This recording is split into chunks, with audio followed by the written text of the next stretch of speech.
Pero dahil ito ay native, ay nakasurvive siya kahit papaano.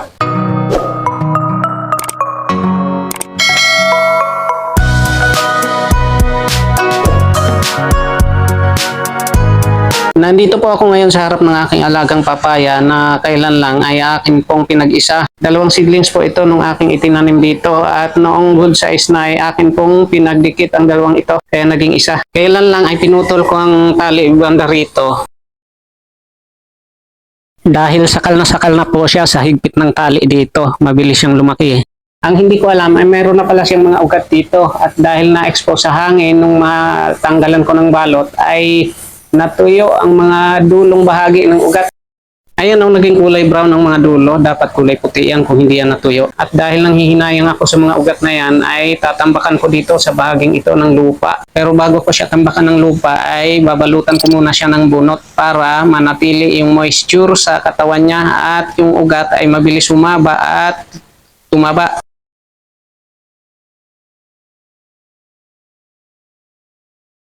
Diligan muna bago takpan para siguradong basang-basa ang bunot bago takpan ng lupa.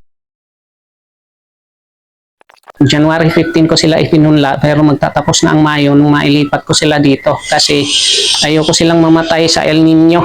Sa ngayon ay nasa 4 na talampakan pa lang po siya dahil sa pagkabansot doon sa balde na pinagtamnan ko sa kanila. Nagsiksikan po sila doon at dahil tag-araw ay napakabagal po ng paglaki nila. Kung tuloy-tuloy sana ang paglaki nito ay sigurado po ako na napakarami ko ng napitas dahil ang papaya na ito ay napakarami mamunga. Ngayon ay August 14, 2023 kaya 7 buwan na po ito pero dahil nabansot. Ang height niya ngayon ay nasa 4 na talampakan pa lang po dahil nga sa pagkabansot. Sa ngayon ay meron na po siyang maliliit na bulaklak kaya nakakatuwa po. Gusto kong magkaroon ng hinog nito kasi gusto kong dumami ito dahil napakaganda po ng papaya na ito. Masyadong masipag mamunga at mahaba ang buhay. Hindi lang po hinog ang gustong-gusto ko sa bunga niya.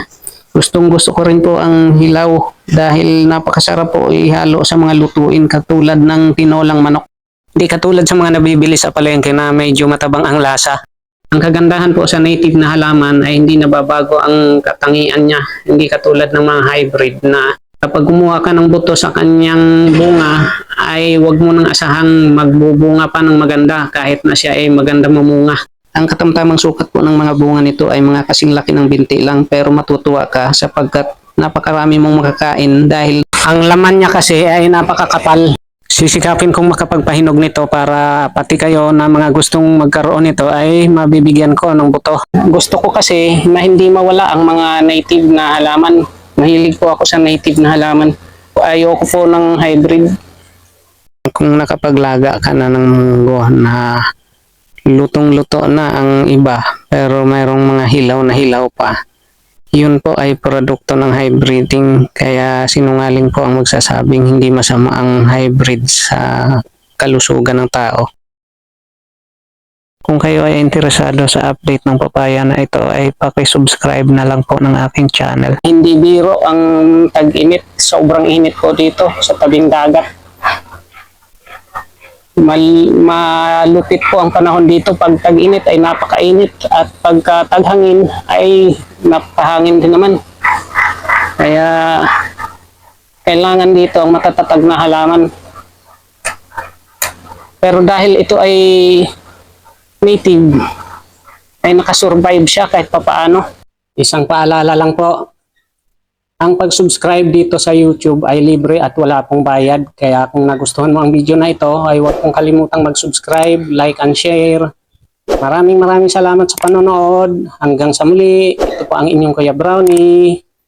Bye-bye!